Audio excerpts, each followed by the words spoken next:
એટલે અહીંયા ખેડૂતોની હાલત એટલી કફોડી છે કે વર્ણવી શકાય એમ નથી અને છેલ્લે ખેડૂત હવે સરકારી સહાયની મીટ માંડીને બેઠા છે। ખેડૂત કહી રહ્યા છે કે હવે સેટેલાઇટ સર્વે કરાવો અથવા તો પછી સમયસર અહીંયા આગળ તમે આવો અને સર્વે કરાવી ખેડૂતોને જે પણ નુકસાન થયું છે એ ભરપાઈ કરો, કારણ કે જેટલું વિલંબ અહીંયા સહાય આપવામાં થશે એટલી જ તકલીફ ખેડૂતોને શિયાળુ પાક લેવામાં પડશે।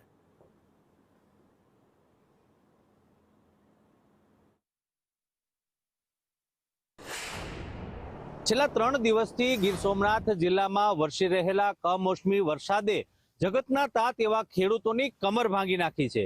ખાસ કરીને ખેડૂતોને મોઢે આવેલો કોળિયો છીનવાઈ ગયો છે। આપ જે દ્રશ્ય નિહાળી રહ્યા છો, સંદેશ ન્યૂઝ વેરાવળ તાલુકાના ગ્રામ્ય વિસ્તારમાં ગ્રાઉન્ડ ઝીરો પર પહોંચ્યું છે।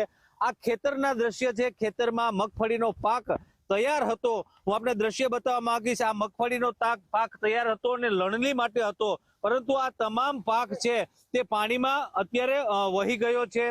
ખેડૂતોને ખર્ચા બમણા થઈ ગયા છે। અત્યારે ખેડૂતોને ખાતર, બિયારણ તેમજ મજૂરી ખર્ચ બધું વધી ગયું છે અત્યારે, અને એનામાં મોટી નુકસાની વરસાદની પાસે અત્યારે તો ખેડૂત એવી અપેક્ષા રાખે સરકાર પાસે કે કંઈ ને કંઈને સહાય કરે, વધારેમાં વધારે સહાય થાય અને એવી પ્રયત્ન કરીએ, સરકાર શ્રી પાસે એટલી અપીલ કરીએ છીએ। કમોસમી વરસાદની હિસાબે સંપૂર્ણ 100% ખેડૂત નુકસાન છે।